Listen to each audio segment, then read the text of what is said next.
Hello, this is Pastor Jones here at Valley Assembly of God. I'm going to spend about 5 minutes with you today. How do you respond to seemingly impossible circumstances? Do you know what? Every one of us, if we haven't, will at some point in time be faced with exactly that, impossible circumstances. And how will you react or respond when that moment in time comes?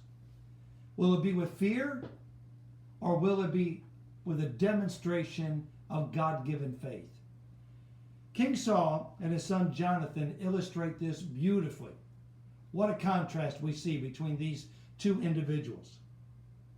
Saul panics as he sees his troops deserting him while on a military skirmish, and as they await the priest's appearance to offer a sacrifice, Saul steps in and prematurely and presumptuously assumes the priest's religious duty.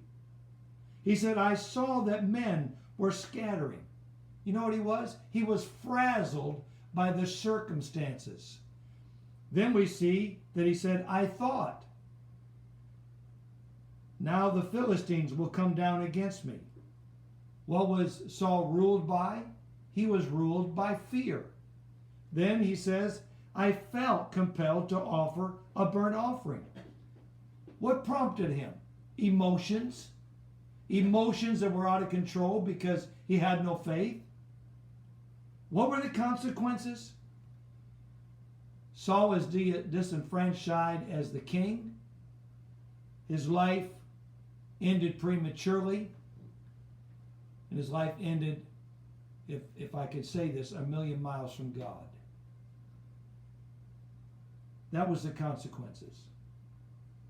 The Bible says in 1 Samuel 13 and 14, now your kingdom will not endure.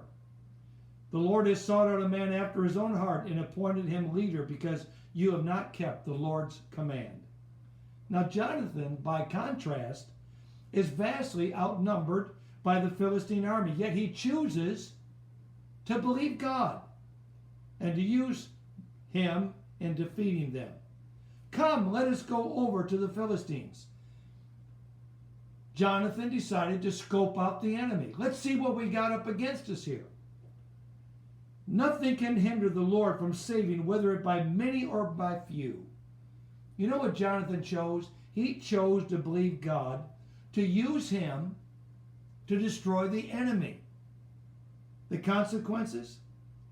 Jonathan victoriously destroyed the enemy forces.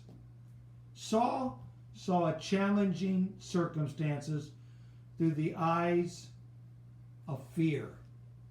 And because he's seen the circumstances through the eyes of fear, Saul failed. Jonathan, on the other hand, saw challenging circumstances through the eyes of faith. And the Bible tells us in 1 Samuel 13, 1 through 14 and 23, that he succeeded. He got the victory because he's seen through eyes of faith. Here's the question that I want to leave with you today. When you are faced with difficult circumstances, and you will be, that appear to be overwhelmingly impossible, what do you do? Do you panic? Like Saul, and resort to your own solutions? Is the first thought that comes to your mind, what can I do?